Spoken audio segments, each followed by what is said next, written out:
Guys जैसे कि होता है कि हड़बड़ी में चीज़ों का इंस्पिरेशन छोटी और मालूमी चीज़ों से ही आता है।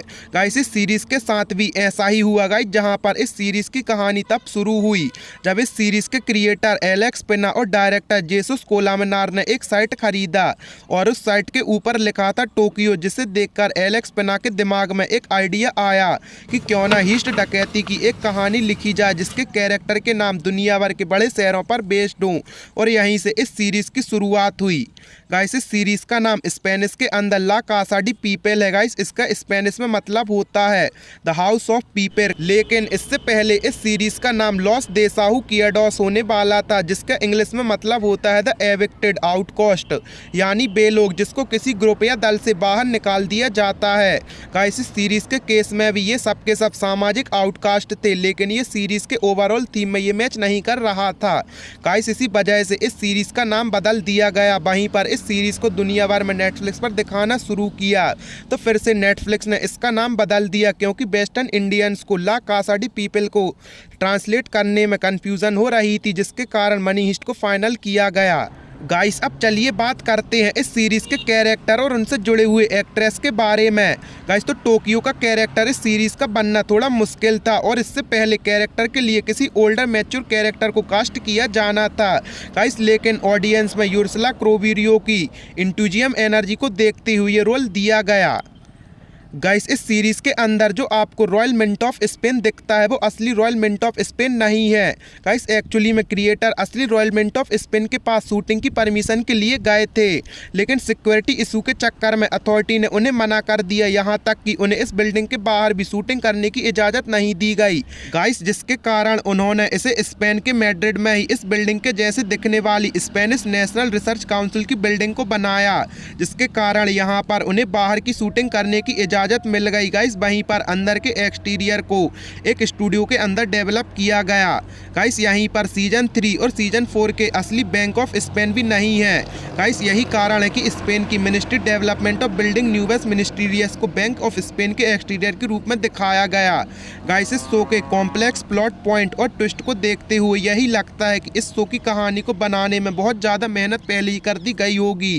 गाइस इस शो को बनाने में बहुत ज़्यादा मेहनत की जाती है, लेकिन इस शो की कहानी को पहले ही लिख दिया जाता है, तो ये सही नहीं है गाइस, क्योंकि इस शो के एपिसोड जैसे जैसे शूट होते हैं वैसे वैसे उनकी कहानियां लिखी जाती हैं। इस सीरीज़ के अंदर पब्लिक का रिएक्शन बहुत ज़्यादा मैटर कर चुका है।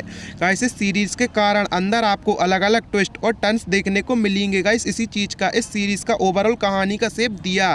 गाइस यही कारण है कि इस सीरीज़ के कास्ट मेंबर को भी अपने और दूसरे कैरेक्टर के फ्यूचर के बारे में ऑन द स्पॉट ही पता चलता था। गाइस जैसे कि हर एक चीज़ के पीछे एक कारण होता है, उसी तरह इस सीरीज़ में भी इन डकैतों की चोरी के पीछे एक मजबूत कारण होने वाला था। गाइस जहां पर ये सारी की सारी गैंग मेंबर्स हम किसी न किसी टर्मिनल या लाइलाज बीमारी से जूझते हुए देखते।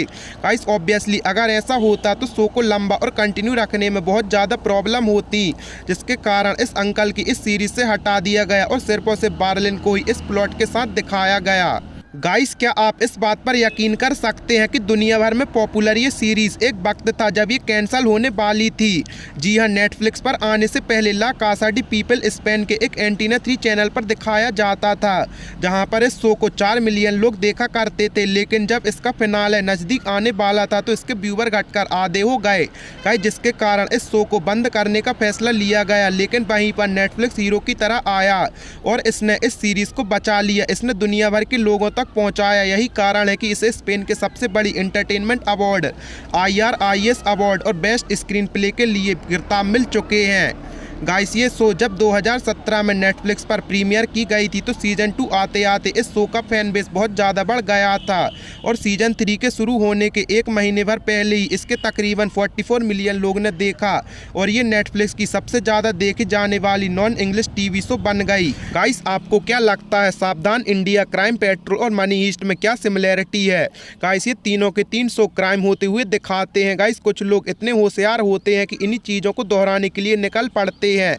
गाइस यही कारण है कि 2018 में टर्की के इस्तांबुल को 5 लोगों ने कई स्टोर के इस तरह लूटा था गाइस, जहां पर उन्होंने तकरीबन $1,32,000 का इलेक्ट्रॉनिक सामान लूट लिया था। गाइस पकड़े जाने पर उन्होंने बताया कि वो मनी हीस्ट से इंस्पायर्ड थे। गाइस वहीं पर हमारे देश भी कहाँ पीछे रह सकता है। गाइस तमिलनाडु के 2 लोगों ने बिल्कुल मनी हीस्ट की स्टाइल में ही तमिलनाडु के बहुत से ज्वेलर्स को लूटा था। गाइस आपको मनी हीस्ट के इन फैक्ट्स के बारे में जानकर कैसा लगा हमें कमेंट सेक्शन में ज़रूर बताएं और ऐसे ही अमेजिंग फैक्ट्स के लिए अपने चैनल को सब्सक्राइब करें।